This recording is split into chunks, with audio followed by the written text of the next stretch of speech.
Estás escuchando el estudio del libro de Marcos por el doctor en teología Robert Simmons. Hola, vamos a continuar nuestro estudio del Evangelio según Marcos. La semana pasada, al final de Marcos 14, comenzamos leyendo de la traición de Judas y terminamos con la traición de Pedro. Los líderes religiosos del pueblo judío habían condenado a Jesús porque él afirmó ser el Cristo, y algunos de ellos le maltrataron físicamente. El pasaje de hoy comienza en Marcos 15:1, donde dice: Muy de mañana, habiendo tenido consejo los principales sacerdotes con los ancianos, con los escribas y con todo el concilio, llevaron a Jesús atado y le entregaron a Pilato. Los judíos no tuvieron la autoridad de dar muerte a un criminal sin autorización del gobierno romano, excepto en ciertos casos especiales. Además, para cumplir con las Escrituras y el propósito de Dios, era necesario que Jesús muriera colgado en un madero. Compare Deuteronomio 21:23 y Gálatas 3:13. Este tipo de muerte fue típico de los romanos. En cambio, los judíos daban muerte a un criminal apedreándole. Los versículos 2 a 5 dicen: Pilato le preguntó: ¿Eres tú rey de los judíos? Respondiendo él, le dijo: Tú lo dices. Y los principales sacerdotes le acusaban mucho. Otra vez le preguntó Pilato diciendo: ¿Nada respondes? Mira, de cuántas cosas te acusan. Mas Jesús ni aun con eso respondió, de modo que Pilato se maravillaba. Pilato tenía la máxima autoridad humana en ese lugar y en ese momento, pero estaba delante de la persona quien tiene la máxima autoridad en el cielo y en la tierra. Los siguientes versículos 6 a 11 narran el intento de parte de Pilato de soltar a Jesús. Sin embargo, los líderes religiosos del pueblo incitaban a la gente a pedirle que soltara a un criminal en lugar de soltar a Jesús. Los versículos 12 a 15 dicen: Respondiendo Pilato les dijo otra vez: ¿Qué pues queréis que haga del que llamáis rey de los judíos? Y ellos volvieron a dar voces: Crucifícale. Pilato les decía: Pues, ¿qué mal ha hecho? Pero ellos gritaban aún más: Crucifícale. Pilato, queriendo satisfacer el pueblo, le soltó a Barrabás y entregó a Jesús después de azotarle para que fuese crucificado.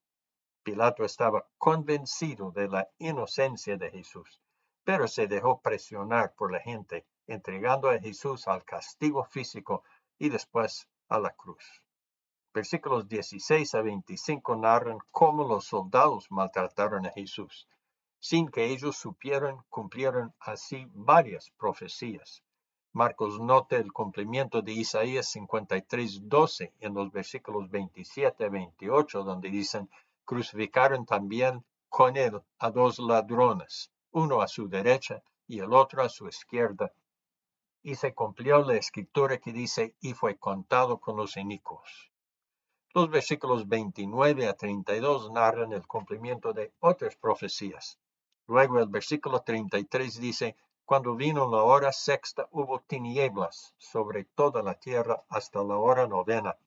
Esta oscuridad al mediodía fue una señal predicho en varios profetas. También fue una de las plagas en Egipto y ocurrirá otra vez, según Apocalipsis, cerca del final de este mundo. A la hora novena, Jesús clamó a gran voz diciendo: Eloi, Eloi, lama sabactani, que traducido es: Dios mío, ¿por qué me has desamparado? Citando el Salmo 22:1. La gente no le entendió, sino que pensaba que invocaba el profeta Elías. Enseguida decía: Mas Jesús, dando una gran voz, expiró. Entonces el velo del templo se rasgó de dos de arriba abajo. Y el centurión que estaba frente a él, viendo que después de clamar había expirado así, dijo: verdaderamente este hombre era hijo de Dios. El autor de Hebreos reconoce que la ruptura en el velo del templo significa que el camino que conduce a la presencia de Dios fue abierto en ese momento. El centurión hace eco a Marcos 1 y a 1:1 y a 1:11, testificando que Jesús es en verdad el Hijo de Dios. En Marcos 15:40 nombra a María Magdalena María la madre de Jacobo el menor y de José y Salomé como testigos de estos hechos. Los versículos 41 a 46 narran los detalles de la sepultura del cuerpo muerto de Jesús y el versículo 47 nombra otra vez a María Magdalena y a María, la madre de José, como testigos del lugar de la sepultura de Jesús. Marcos 16, 1 a 2 continúa la narración 3 días después. Cuando pasó el día de reposo, María Magdalena, María la madre de Jacobo y Salomé compraron especias aromáticas para ir a ungirle. Muy de mañana, el primer día de la semana, vinieron al sepulcro ya salido el sol. Esta es la tercera vez que Marcos menciona los nombres de estas mujeres en el espacio corto de 10 versículos. Ellas son testigos del hecho de que Jesús murió, fue sepultado en cierto lugar y ahora van a saber que la tumba está vacía. Según 1 Corintios 15, 3 a 4, estos son los puntos clave del Evangelio que proporciona la salvación a todos los que lo crean. Son 3 las mujeres que dan más certeza a la veracidad de su testimonio. Los versículos 3 a 6 dicen, pero decían entre sí, ¿quién nos removerá la piedra de la entrada del sepulcro? Pero cuando miraron, vieron removida la piedra, que era muy grande. Y cuando entraron en el sepulcro, vieron a un joven sentado al lado derecho, cubierto de una ropa larga blanca, y se espantaron. Mas él les dijo, no os asustéis, buscáis a Jesús Nazareno, el cual fue crucificado. Ha resucitado, no está aquí. Mirad el lugar en donde le pusieron. Con palabras específicas se explica por qué la tumba está vacía. Ha resucitado, cumpliendo las predicciones que Jesús hizo cuando en repetidas ocasiones informó a sus seguidores de que iba a morir y luego resucitar el tercer día. Versículo 7 dice, pero id, decid a sus discípulos y a Pedro que él va delante de vosotros a Galilea. Allí le veréis como os dijo. El ángel encarga a las mujeres a informar a los discípulos y en especial a Pedro de todo lo que había visto y oído. El hecho de que menciona a Pedro en especial probablemente es debido a las 3 veces que él negó conocer a Jesús. Me parece importante la frase, va delante de vosotros a Galilea, allí le veréis. Muchas veces el Espíritu de Dios impulsa a un cristiano a realizar alguna tarea que da miedo o angustia.